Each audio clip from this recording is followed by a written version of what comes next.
तो आई लोगन, आप सब लोगों को मेरा नमस्कार है और वीडियो देखने के लिए दिल से धन्यवाद। तो आज का जो गीत है झूमर है, बहुत सुंदर है। यदि ये झूमर गीत आप लोगों को पसंद आता है तो लाइक, सब्सक्राइब और शेयर जरूर करिए और कमेंट में लिखिए कि ये झूमर गीत कैसा है।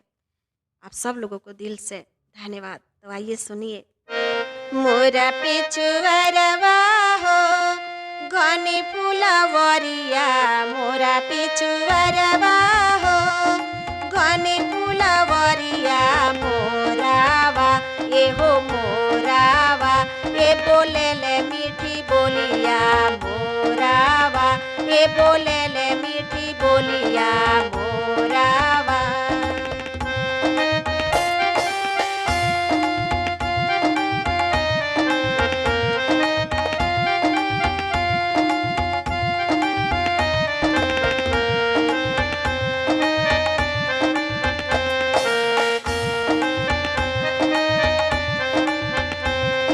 का कहता रे सुनी लोगन।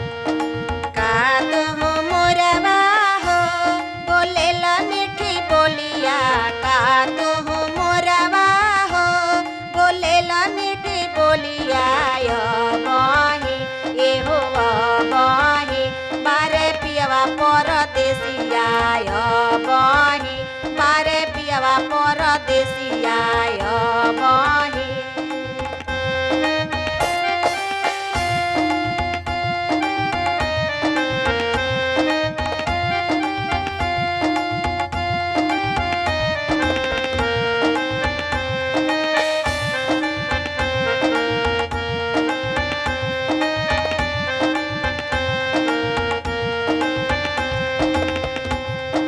बारह बरिस परह पिया मोरा आइले, बारह बरिस परह पिया मोरा आइले, भेट भइले एहो भेट भइले, गोरी खोलते के मरिया, भेट भइले गोरी खोलते के मरिया, भेट भइले।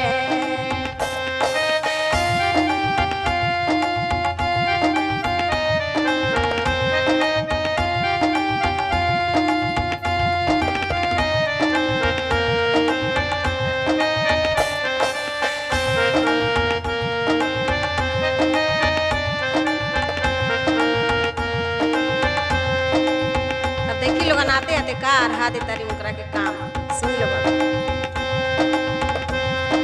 तेलवा के भेजनी हो सपुनिया ले ले आइले, पिरिया के भेजनी हो सलैया ले ले आइले, पिरिया के भेजनी हो सलैया ले ले आइले। का करो तारी देखी लोगन।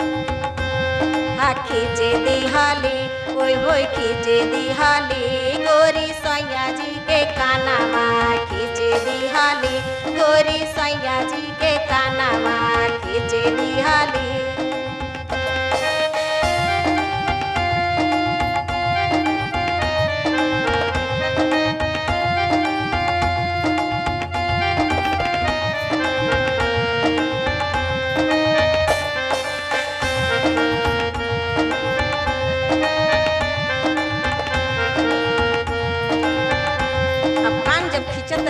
तो जम के खींची है तो देखिए कैसी का होता। खींचत कनवा हो सैया रोवे लगले, खींचत कनवा हो सैया रोवे लगले, सासू जी एहो सासू जी मोसे करेली झगड़ावा, सासू जी मोसे करेली झगड़ावा, सासू जी।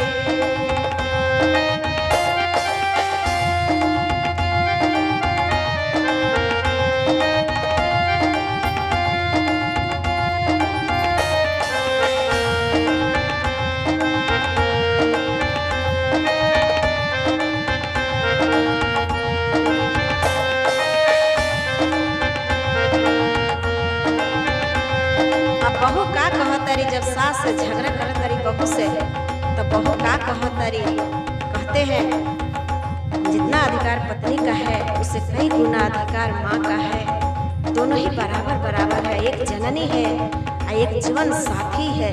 तो सुनिए का कहतारी बहू।